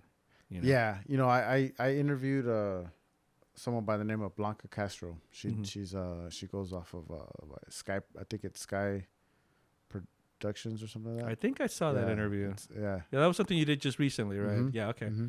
I think she's Salvadoran. Okay. I think she's Salvadoran. But I mean, not that that matters or anything. But like how she was telling me is that it's in touring, it's booking, and that's what she does. She's like a talents relations manager or whatever. Blanca, call me. Yeah, call him. I'll send you the info. But that's what she does. I mean, she and yeah, her genre I guess is considered rap or hip hop, but she seems like the kind of person that is willing to take, like, she just took on a comedian. Like, she liked the guy's comedy, and she's like, I'm gonna start doing comedy shows. So now she's incorporating some rap with comedy shows, and Right.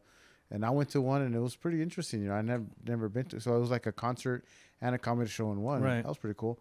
But she seems like one that was like, if she looks at talent, she's gonna go, all right, we'll do another genre, we'll check it out, because there's definitely there's places for you to perform. Sure. It's just a matter of, like you said, now you have your full-time job, you have your daughter, your music that's the one thing you're passionate about, that you want to put any extra time you want to put towards that. Exactly.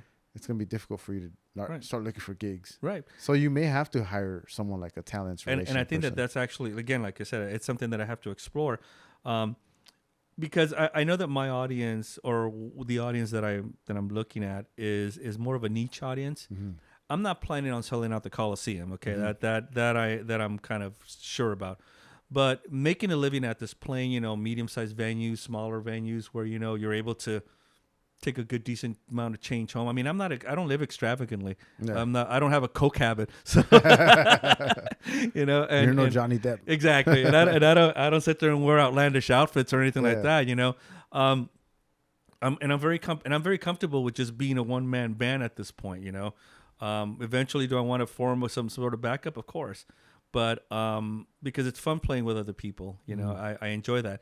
But I know that, for example, if you're expecting me to do hip hop or something like that, which is more popular, I'm not going to do that. That's just not my thing, Yeah. And again, it's no knock against anybody that does. That more power to you. It's just that's not my niche, And so I feel that my audience would be more specialized, as opposed to something being general. If I was doing this in the 70s, then yeah, I'm going for fucking Wembley Stadium, But I mean, that's again being realistic about what the expectations are.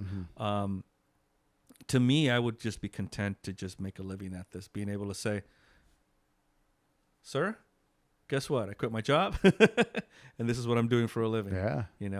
And yeah, I would definitely like to go out and play some more. I enjoy playing live. That's something that is almost instant gratification, and as a musician, which I feel I am, it really hones in your skills, and it's the only time where you can feel a little bit of, I wouldn't say arrogance, but just to be able to play up there and turn somebody on and say, hey, that's cool, that guy can play, and that to me is the big turn on of music, because again, like we were talking earlier, music is something that reminds you of a lot of things. It's so embedded in people. Maybe you fucked your first time to a certain song, and or music connects people. I mean, you can have like you're saying with your mom, with your dad, like that music. It brings you guys together, or maybe even closer, maybe just for that one time. But you guys are like, you would never had a deep conversation with your mom about the Beatles, right? If it wasn't for something like the Beatles. My father, circling back to the story I wanted to tell you. So my father's favorite band is Creedence Clearwater. Loves them. That's his band, and I love them too. I think they're such a great band, or were a great band.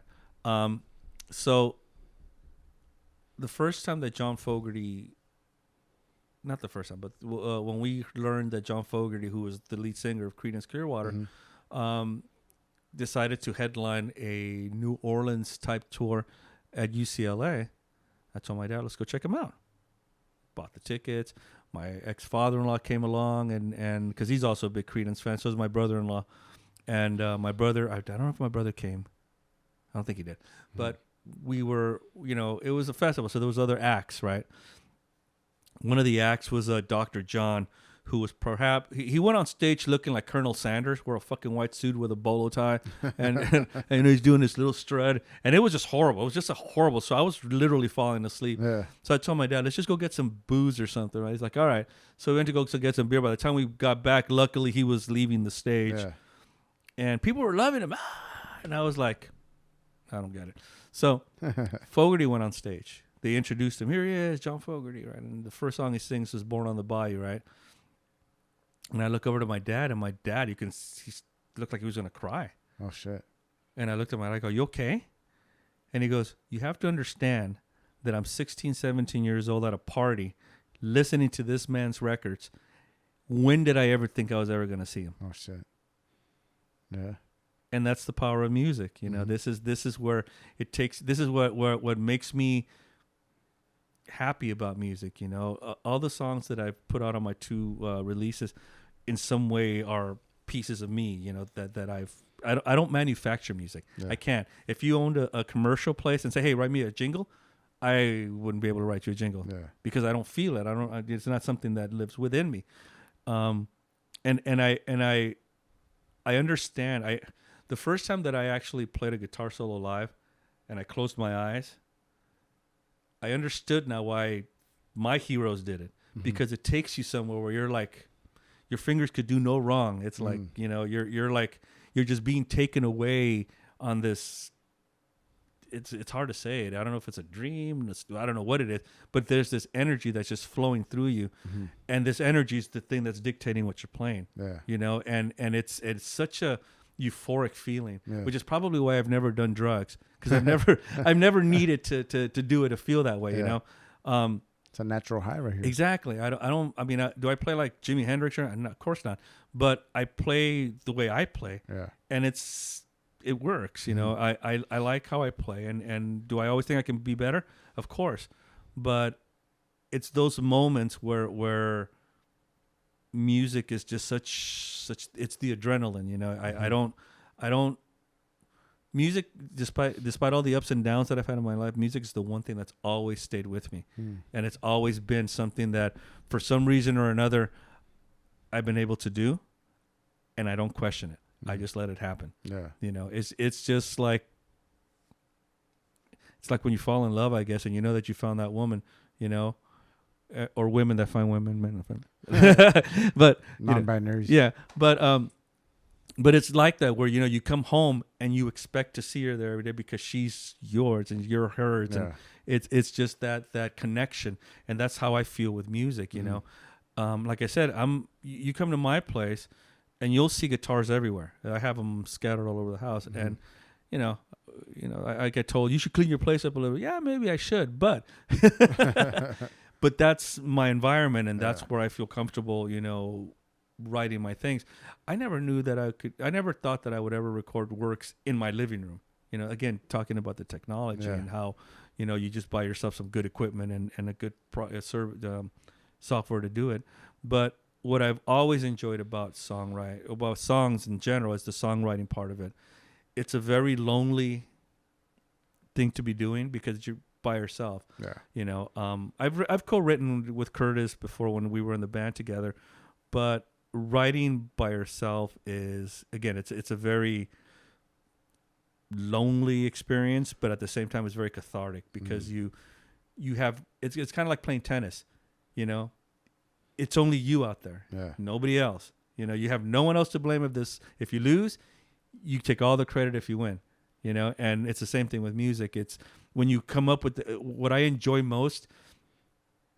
I start off with a grain of an idea, and I kind of already have what I want.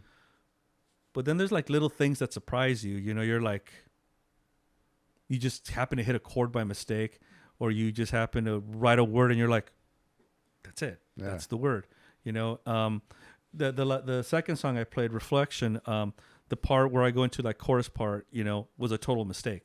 Oh, really? Yeah, it was a total mistake. All I had was the riff. Dun, dun, dun, dun, dun, dun. That's all I had. Yeah. And I don't know what the hell I was doing, but then it just kind of like almost came automatically. Like something forced that chord there. Like, dun. I was like, that's it. Those are the one day. Yeah, and it's moments like that where I just think to myself, I don't know how I'm able to do this or why I'm able to do this. All I know is that I love to do it, and I don't question it. Yeah. I just let it happen. Let it happen. Yeah. No, you're clearly passionate and you love what you're doing, you know, with the music. So that's very, it's inspiring, you know, like, you know, there's times when I'm taking this break, but, Right. Which I don't think you should, but I get what you're doing. Yeah. I get what you're doing. I'm not gonna be, you know. Yeah. But no, I mean, it, like I was saying that as I decided to take this break and I fucked up by still, you know, completing the rest of, you know, honoring these guests that I had already said I was going to do, like yourself and a couple others. And now I'm just kind of like, shit, dude. I'm you know, this guy right here, you know, Ink Master or Ink Junkie, Ink Master. Ink Master. He might be a master of it. Yeah, but, he might. Ink Junkie. He looked it. He did look it. Yeah. I'm like, God, I want to hear his story too. Right. You know what I mean? So I'm like, but now I'm like, I have to wait because I said I'm gonna take a break. But I was always in the back of my mind was like, I might not even come back to this. Mm-hmm. But when I sit here and I listen to how passionate you are about this, podcasting for me, this is kind of like what I'm passionate about too. So when I'm like, I want that, a little envious of that, you know, of that passion that I'm going to take a break from it. And I'm like, I'm not going to see it anymore. Well, I'm starting to question now. Right. In this moment right now, if I'm going, how long is that break going to be? You know, like all this is going through my mind. But anyways, you just jabbering about that. But I do respect that, you know, your love and passion for it and your grind, you know, and that's why I do believe that you're going to continue to do this. You know, one of the questions was like, are you too old for this? And I don't think you are. I don't think anyone is ever too old to do what they love and what they're passionate about. You know what I mean? Even to get started with it.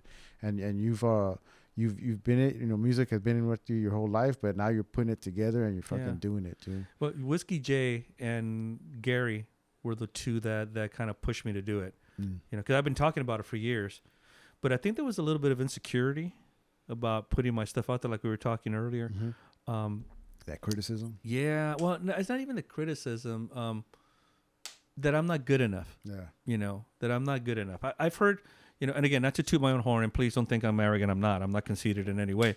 But I play guitar, and you know, what I was playing earlier, you know, were chord structures and that good other stuff. But I like to play solos, and, you know, because I'm, you know, big influenced by a lot of people, like I said, Eric Clapton and you know, Stevie Ray Vaughan and those guys. I like to play that kind of stuff too, you know, and you're really good. And I've heard that, but I've never believed it. Yeah. You know, I've never said, I'm okay. You know, I'm serviceable. I can do the job. Yeah. No, you're really good. And, like I said, the only thing that I've really ever been confident about is my lyrics. You know, I think I can put a good song together and stuff. And, you know, Whiskey J, Gary told me, I've heard your shit. I've seen you play, because he's seen me play quite a few times. Yeah. He goes, I've seen you play. Why don't you just record this shit already? Yeah. And I'm like, yeah, but he goes, like, Lou, you can play. Why do you think you can't play? And I'm like, because I've heard other people play better than me. He goes, who? Just, you know. Yeah. He goes, he goes, I've seen you walk on stage where you just pick up a guitar and look at what the guy's doing, and you're just playing with him without even knowing what the song is. Yeah. He goes, you're good. And I'm like, you know, I'm doing this, right? Yeah. And so when I was bringing up the ideas to Whiskey J too, I think I'm going to finally start doing this. And he just looked at me. I don't want you to tell me anything until you do. Either get off. What was he? Get off. Either stop talking your shit or get off the pot. Yeah, that's pretty much what he told me. And you know, when I was in that whole desperation mode about this gal and stuff, and I took that trip, you know, it like I was telling you earlier when we were off camera, what inspired me a lot was just the roading nature itself. You know, just that whole. Because it's so romantic, that idea. You know, I've read it in some books. Just this lonely guy on a road, you know, trying to figure out where life is taking him and what it's all about. What I concluded was, I don't know if there's really any meaning to anything. It's just, what do I want to leave behind? You know, what were my thoughts at that moment? Yeah. You know, and so to me, it becomes again. I think I approach it differently because I want my whole work to be thematic. So it's that you know, Road captured that trip. Mm-hmm. You know, Key of J captured that experience with that woman and what I was feeling. Yeah. Had she not been around, I would have never, you know, wrote these songs. Mm-hmm. And had I never decided to take that trip, I would have never written those songs either. So, you know, right now, the other project that I'm working on, we were talking about meaning of life and all that other stuff. And that's kind of really where I'm going in that direction, because lately there's been a lot of issues with mortality and things that have been, you know, surrounding me. As you know, Gary's mom just passed away recently. Mm-hmm. You know, my mother had an illness going on from last year, which she's finally recovering from. So it made me start thinking about, you know, this moment in time, you know, this idea that, you know, pieces and people and things are going to start disappearing in my life, and made me question a lot of stuff. So that's really where I'm kind of going with this new thing. And it'll be, again, thematic this time around. But again, even in seeing something that's going to end, it's inspiring to me, because, for example, Gary's mom and my mother are women that lived. They never sat there and felt sorry for themselves about anything. They took life by the horns. Life dealt them some shit, and they still persevered. You know, and that's commendable. That's that in itself is inspirational. And that's really something that I want to kind of talk about in this next thing. I mean, what is the meaning? Is there meaning? What does meaning mean? You know, all those kinds of things. So I'm exploring it from that angle. You know, like I said, I got a couple of songs already done, so I'm really looking forward to this stuff too. So again, it's kind of like why I won't take a break, because if I take a break, I don't want to get back into that lazy mode where I was at before. Comfortable and just exactly. Where I say, I've released a couple, I'm good for right now. No, I want to keep doing it until the well runs dry and see, you know what happens. You know, until one day I'm like, either I have arthritis on my hand and can't play anymore, or I just have nothing more to say. Well, then you just hire somebody to play for you while you sing and write. No, because I'll be very upset that they're not playing it the way I want them to play it. You know, again, that's like the difference between playing, you know, solo versus a band. You know, the thing I enjoy playing with a band, and I enjoy playing with other people. There's just like this cool vibe that goes on when you're playing in a band, and everybody's connected. And sometimes our band was kind of we were very influenced by another band called Cream, which was very improvisational. So there were moments where we would just look at each other, and we were playing the same boring song that we played a million times, but then we started to switch it up, and we just knew where we were going. Like you gave them like a cue, like an eye, like exactly, hey, and it was fun as fuck, right? But to do this in the recording studio, where you hear this song in some way in your head, and when we were doing our 2 demos that we did, I even got into an argument with my drummer about it, because he wanted to put some cowbell and shit on there. I'm like, dude, I don't fucking hear a cowbell in my head, you know? so it's, you know, the dynamics of being in a band, when it works and you're doing the kind of things that we were doing on stage, I think we were a better stage band than we were a studio band. Yeah. Whereas I think now as a solo guy, I'm probably better in the studio, only because that's all I've been doing the last couple of years. The dynamic changes because you have to consider everybody else. I know some people say, no, there has to be a leader and all this. I'm too democratic for that kind of mentality. I can't sit there and say, no, I'm the guy, you know. But again, you have to consider there's a lot of egos that go around. And then it gets to like what we were talking about earlier, about things that are just so stupid to worry about in life, that why are we worrying about them? Because the arguments, honestly, are petty. We're not fucking curing cancer here. You know, we're coming up with a piece of music that, you know, we want to make sure it's cool for us to play live, and maybe somebody else likes it too. You know, but when you get into arguments about, you know, because you didn't put the harmonica in the right place, my life is a shambles, you know. But that happens, right? It does happen. That's what I'm saying. The arguments are fucking stupid, you know. Oh, well, you can't get the guitar solo right. Fuck this. it just like you said, too many egos. Exactly. It just becomes again at this juncture in my life. I don't know how the fucking Rolling Stones have done it. Yeah. They've done this shit for 60 some years and stuff, and they can record together. I would have gone mad. I would have gone totally mad. I know now that if my band would have succeeded, we would have broken up at some point because there's just no way I would have been able to stand this. Yeah. And I'm sure Kurt wouldn't have, and George wouldn't have either. It would have just been better for everybody to part with. Hey, good run. You know, we're out of here. That's it. You know, whereas a solo artist, the only person I have to argue with is myself. Yeah. You know, and I do. There's times when I think something sounds terrific. A great example, on Key of J, the second song called Fields of Jasmine. Mm. I finished recording it, and I thought I finished mastering it that Friday. It was going to be released that Monday. Mm-hmm. So I took Saturday off, and then I went back and listened to it again on Sunday. And I was satisfied with all the songs except for that one. I was like, something's not sounding right. And I played it over and over, and I'm like, something's not sounding right. Yeah. And it took me about, not joking, it's stupid for me to listen to a song for 3 hours. Same song. Same song over it, and I'm just thinking, what isn't sounding right? And Yeah. I would kind of sit there and you know, solo the individual tracks to see everything sounded fine. It was just that in the end, I discovered what it was. I was using the wrong sound for the drums. The drums just didn't sound the way I heard them in my head. And it was too late to go to a studio where I usually go and do the drums myself. Yeah. So I had to use the drum machine thing that the program that I have has.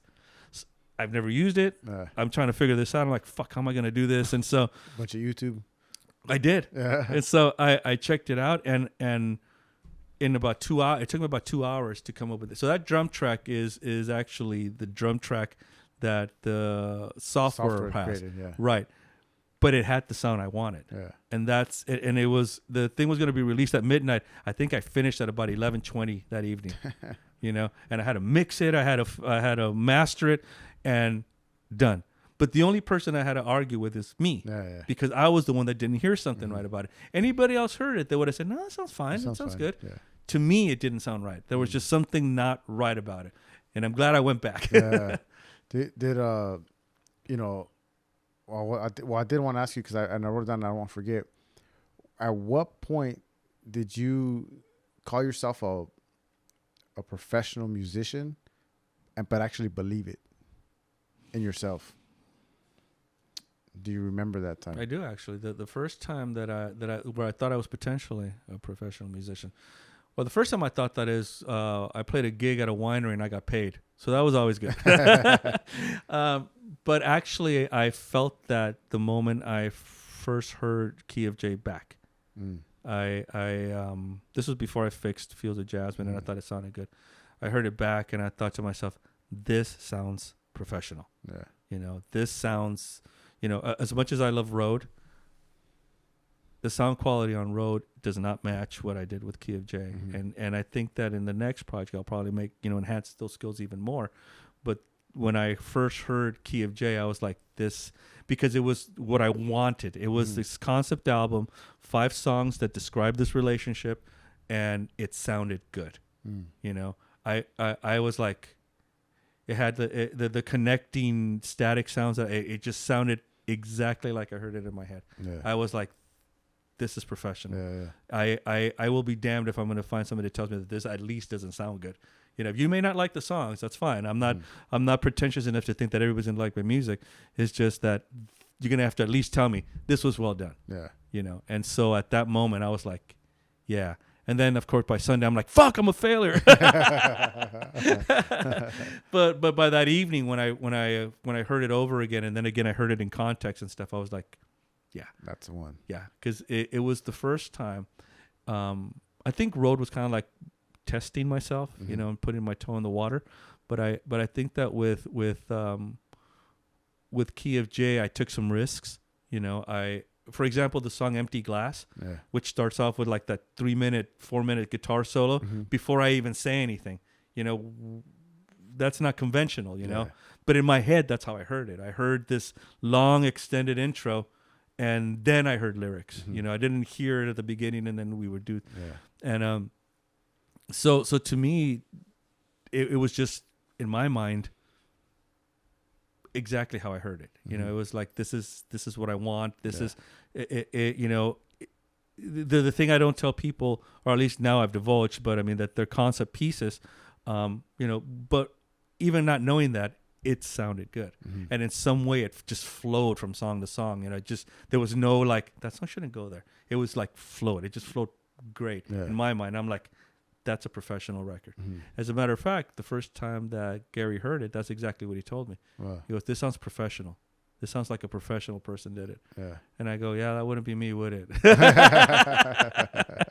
It's really good. I mean, I wouldn't say like, you know, I can't say which one's better. I mean, I enjoyed both. Right.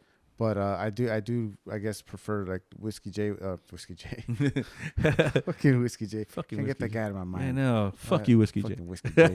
In Key of J. Right. Is probably one of my go-tos, you know, that I like to listen to. I can put that on while I'm just here taking my notes. I mean, it's just something that I can pick up and just put it on, and it's good. Thank you. And here's a good compliment, okay? Yes. When I put it on and my kid doesn't turn it off or want to change it, that's good.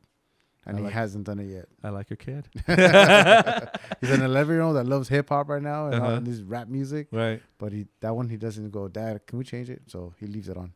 That's good. So he's listening to. So you got 11-year-old's ears on there. I like that. when I do my show, he better show up. Well, he is. He's my driver. There you go. But no, I mean, I enjoyed that one really much. Very much. I mean, like I said, I had written a bunch of songs, and it was like, I liked the initial idea of doing a whole album based on that whole experience. But then I'm like, you know, again, I'm like, I think I already kind of had this idea for the third project already on my mind. So in my mind, I'm thinking, I'm going to do this quick. It's going to be something. But it wasn't quick. It was, you know, the recording of all the instruments was quick. But putting it together, because, you know, there's the mixing process. And then after that, the mastering process. And then what order are these things going to go in, and all that. That's kind of what took, and that's really my favorite part of it, because I love to hear it come together. I love to see, you know, I'm thinking, okay, so this fucking guitar sounds too loud, I'm going to bring it down. This voice sounds too high, I'm going to level it out. And all of a sudden it starts to sound like something. It's like you take a piece of clay and you're like, all of a sudden start forming it. Exactly. And that to me is the most fun of it, because all of a sudden you go from what the raw recordings were to what it actually ends up sounding in the end. You're like, there you go. Exactly. And to me, this was just, like I said, I think the reason why it sounded more professional was because I took my time in really understanding what production was about and what mastering really meant. One of the things that struck me about the first review that the fella gave me, he goes, the songs are consistently good. He goes, but I would like it to, if he had more fidelity in his music. And I said, okay, I'll give you fidelity. What the fuck's fidelity? So I asked several people that I know that are musicians. I'm like, well, what's fidelity? And they're like, it has more to do with the production and all this other stuff. All right. So I went back and listened to the original. And I mean, like I said, it was just me learning how to do things. And so what I did is I went back and listened to some of my favorite records, you know, just on Spotify, and I kind of started to understand what he meant, you know, more value in the sense of how music is separated, where the voice is at. And so how I did this was, when I was looking at my monitors or my speakers, right, I thought, okay, if I was on stage and I was facing the stage, here's the bass, here's the guitars, here's the drums, here's the keyboards. And so I just basically separated sound. Apparently he loved that. The second time around there. So I'm thinking, is that fidelity? Because I have no idea what that is. So, you know, to this, I couldn't tell you what that is. All I know is that when I was listening to, you know, in particular Sgt. Pepper's and the song, not the whole album, but the song Good Vibrations by the Beach Boys, how everything is just separated. You hear voices here, you hear bass here. And it's like, so that's what it's about. You know, and I noticed that most records that I listen to are like that. And when I was reading back on it, it's because, you know, the voice should always be central, but the voice shouldn't be crowded by all this bunch of noise that's on top of it. So I was like, he probably meant that. But did he? I don't know. It does make sense though. I mean, and I do know exactly what you're talking about when you hear like, you know, you hear something, especially when you have headphones on. Exactly. And you can hear something here and then some here. You know, that happens a lot in podcasting. I can hear that in certain podcasts. I don't even know if they know what they're doing, right? or how it worked out, but I sometimes hear that too. I started doing that on the ramblings. Did you? Because that's when I think it's in you guys' episodes when I heard that. Yeah, the first time that we did it, some guy complained because I guess he listens to his podcast. I work with one speaker, so he couldn't hear somebody on this side, and so what I suggested, especially so that we can, because Whiskey J's voice is always central, you know. Escalante sits on one side and I sit on the other. Yeah. So I just told him it's just a slight spread, just slight, just enough to where you can hear both voices on the same ear, but you can hear the separation. Yeah. Right. And so that's what I did with this last episode as well. It was just a slight, subtle, but it worked. I think it sounded really good. You know.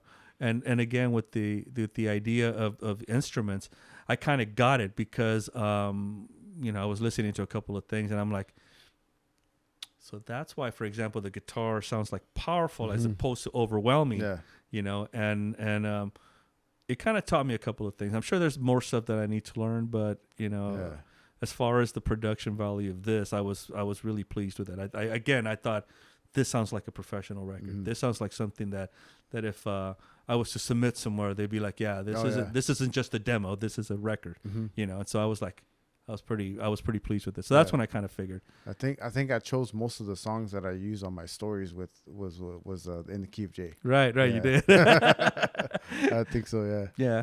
But no, I mean, I can't wait. I'm excited to hear the next one, the third project. I know you have that one coming up, A Place to Remember. Right.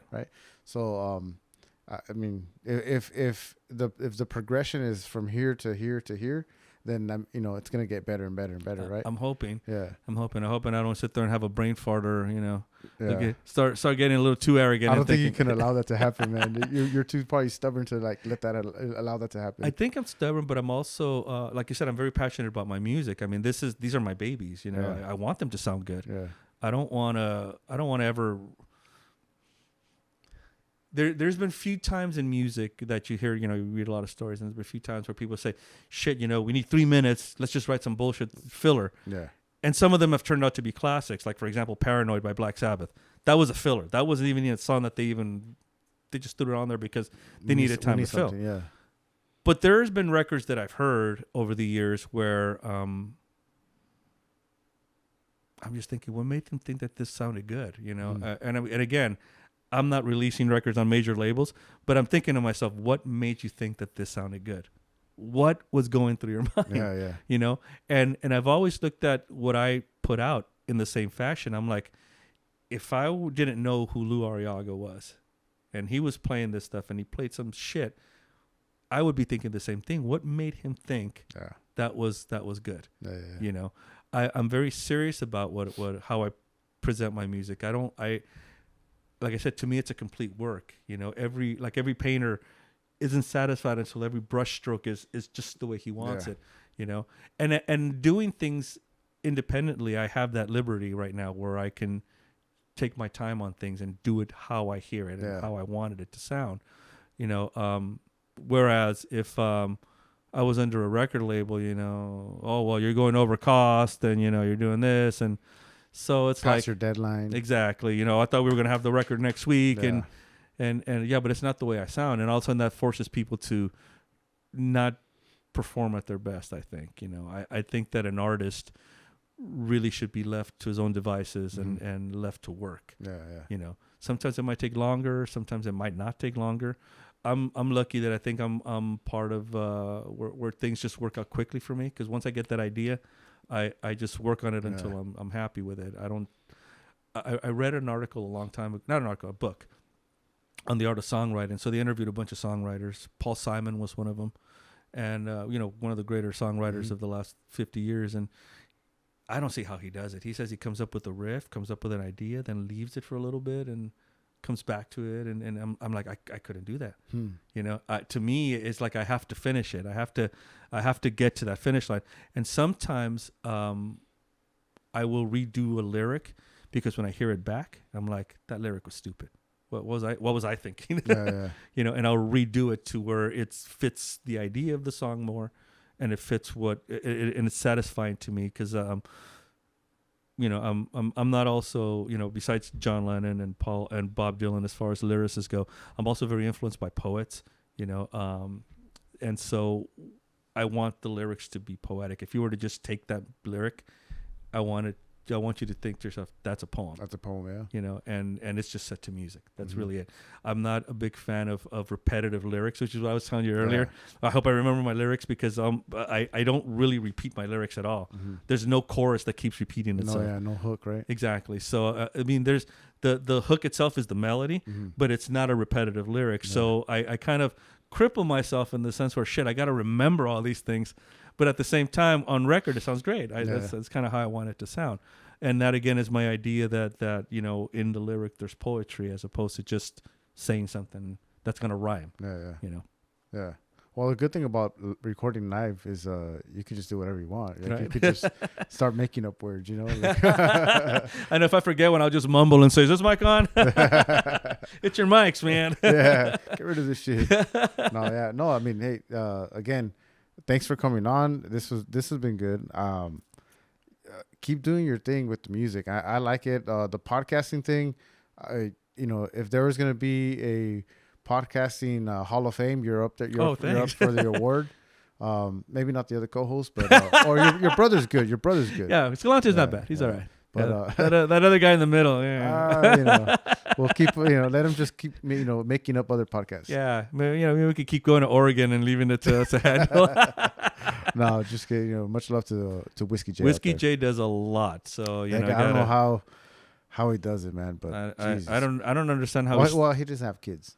He doesn't, but at the same time, he does have a wife. Yes, and oh my God. Yeah, so she has to be the most patient of saints to be able to do this because he does like about 4 shows, and of course the flagship show on Fridays goes on for 2.5 hours. Yeah. So it's why she doesn't kick us out, I don't know, man. But it was her idea, so by all rights, There you go. Well, there you go. Yeah. Well, again, thanks a lot for coming on. Thank you. This has been great. Anything that you want to leave out here with them? Upcoming events, shows? Again, we're working the projects that we're working on. It's an unplugged kind of thing that we're gonna do. Yeah. Whiskey J is scheming behind the scenes. So basically, my He's job like this, right? exactly. So my job is basically to just show up, perform. I'm thinking about 10 songs or so, and behind that, I'm not too sure what his ideas are, but I'm sure it's something crazy and kind of cool. So and I trust him. I trust his judgment quite a bit. I don't trust many people artistically, but he's one guy that I do trust. So don't get your fucking head really big either. Okay, we're gonna erase this part of it on the podcast. But I agree, man. He's very creative. Yes, man, he is. So I give him a lot of credit for that. Like I said, I don't see how he does it. I mean, that's just too much time. Yeah. But that, and if you whatever platform you guys listen to, whether it's iTunes, Pandora, Spotify, give my record a listen. I'm on IG. I also have a Facebook called The Real Lou Arreaga, and if you guys want to communicate with me, send me some stuff. Tell me that I suck. That's cool too. I don't delete anybody's comments. So just let me know. Occasionally I'll put up videos on my YouTube channel, which is also called the Lou Arreaga channel. And take a look at those, see if you guys dig them, and hopefully soon enough I'll start playing live and we can go from there. Yeah. There you go. But I also want to thank you for taking the time and I'm very appreciative of this. This was really fun. Oh yeah, no, thanks for coming on. Thank this you. has been one of those that we've been talking about for a while. And right. Finally made it happen. Made it happen. Yeah. Well, make sure you guys follow him, Lou_Arreaga. He will be performing live soon. Yes. So you guys want to see him live. You think the music's good? Live is even better. Trust me, I was over there almost holding my tears. Thank you, my brother. Man. I appreciate it.